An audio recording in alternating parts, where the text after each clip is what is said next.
सूरज की किरणों में अमृत का वो प्रकाश, हर नई सुबह के साथ यीशु राजा है अब। अंधकार से जो लड़ती उसकी वाणी है आप, उसकी वाणी है आप, उसकी वाणी है आप। अमृत वाणी, अमृत वाणी, अमृत वाणी, अमृत वाणी, अमृत वाणी।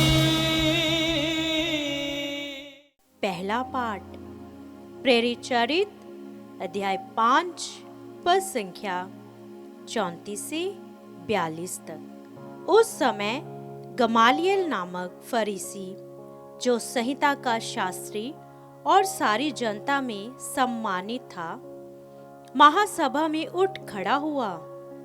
उसने प्रेरितों को थोड़ी देर के लिए बाहर ले जाने का आदेश दिया और महासभा के सदस्यों से यह कहा, इस्राएली भाइयों, आप सावधानी से विचार करें कि इन लोगों के साथ क्या करने जा रहे हैं। कुछ समय पहले थेउदस प्रकट हुआ। वह दावा करता था कि मैं भी कुछ हूँ और लगभग 400 लोग उसके अनुयायी बन गए। वह मारा गया, उसके सभी अनुयायी बिखर गए और उनका नाम निशान भी नहीं रहा। उसके बाद जनगणना के समय यूदस गलीली प्रकट हुआ। उसने बहुत से लोगों को बहकाकर अपने विद्रोह में सम्मिलित कर लिया। वह भी नष्ट हो गया और उसके सभी अनुयायी बिखर गए। इसलिए इस विषय के संबंध में मैं आप लोगों से यह कहना चाहता हूँ कि आप इनके काम में दखल मत दें और उन्हें अपनी राह चलने दें। यदि यह योजना अर्थात आंदोलन मनुष्यों का है तो यह अपने आप नष्ट हो जाएगा, परंतु यदि यह ईश्वर का है तो आप इन्हें नहीं मिटा सकेंगे और ईश्वर के विरोधी प्रमाणित होंगे। वे उसकी बात मान गए। उन्होंने प्रेरितों को बुला भेजा, उन्हें कोड़े लगवाए और यह कड़ा आदेश देकर छोड़ दिया कि तुम लोग यीशु का नाम लेकर उपदेश मत दिया करो। प्रेरित इसलिए आनंदित होकर महासभा के भवन से निकले कि वे यीशु के नाम के कारण अपमानित होने योग्य समझे गए। वे प्रतिदिन मंदिर में और घर घर जाकर शिक्षा देते रहे और यीशु मसीह का सुसमाचार सुनाते रहे। यह प्रभु की वाणी है। ईश्वर को धन्यवाद। भजन अनुवाक्य। मैं प्रभु से यही प्रार्थना करता रहा कि मैं जीवन भर प्रभु के घर में निवास करूं। मैं प्रभु से यही प्रार्थना करता रहा कि मैं जीवन भर प्रभु के घर में निवास करूं। प्रभु मेरी ज्योति और मेरी मुक्ति है, तो मैं किससे डरूं। प्रभु मेरे जीवन की रक्षा करता है, तो मैं किससे भयभीत हूँ। अनुवाक्य।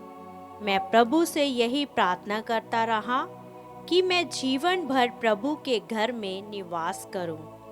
मैं प्रभु से यही प्रार्थना करता रहा कि मैं जीवन भर प्रभु के घर में निवास करूं और प्रभु की मधुर छत्र छाया में रहकर उसके मंदिर में मनन करूं।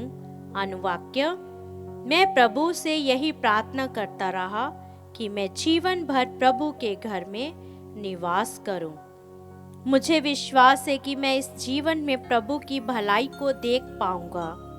प्रभु पर भरोसा रखो, दृढ़ रहो और प्रभु पर भरोसा रखो। अनुवाक्य। मैं प्रभु से यही प्रार्थना करता रहा कि मैं जीवन भर प्रभु के घर में निवास करूं। जय घोष। मनुष्य रोटी से नहीं जीता है, वह ईश्वर के मुख से निकलने वाले हर एक शब्द से जीता है। हालेलुया। संत यूहन्ना के अनुसार पवित्र सुसमाचार अध्याय 6 पद संख्या 1 से 15 तक। यीशु गलीलिया अर्थात तिबेरियस के समुद्र के उस पार चले गए। एक विशाल जनसमूह उसके पीछे हो लिया, क्योंकि लोगों ने उन चमत्कारों को देखा था जिन्हें यीशु बीमारों के लिए करते थे।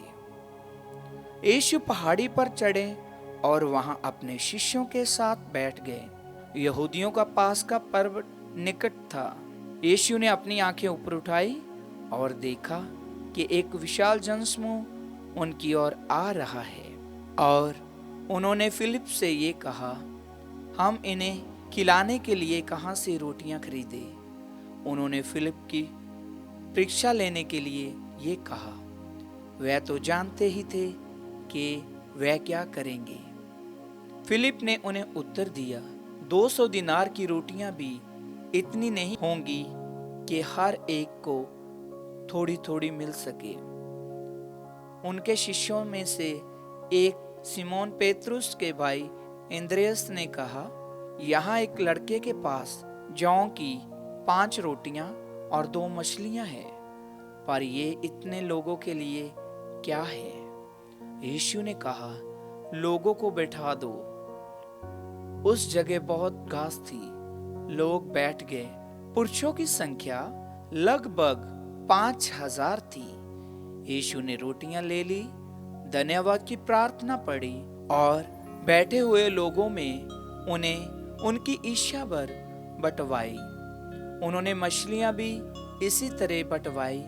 जब लोग खाकर तृप्त हो गए तो यीशु ने अपने शिष्यों से कहा, बचे हुए टुकड़े बटोर लो, जिससे कुछ भी बर्बाद ना हो। इसलिए शिष्यों ने उन्हें बटोर लिया और उन टुकड़ों से 12 टोकरे भरे, जो लोगों के खाने के बाद जौ की 5 रोटियों से बच गए थे। लोग यीशु का ये चमत्कार देखकर बोल उठे, निश्चय ही वह नबी है जो संसार में आने वाले हैं। यीशु समझ गए कि वे आकर मुझे राजा बनाने के लिए पकड़ ले जाएंगे, इसलिए वह फिर अकेले ही पहाड़ी पर चले गए कि मैं जीवन भर प्रभु के घर में निवास करूं। प्रभु का सुसमाचार। ख्रीस्त की जय।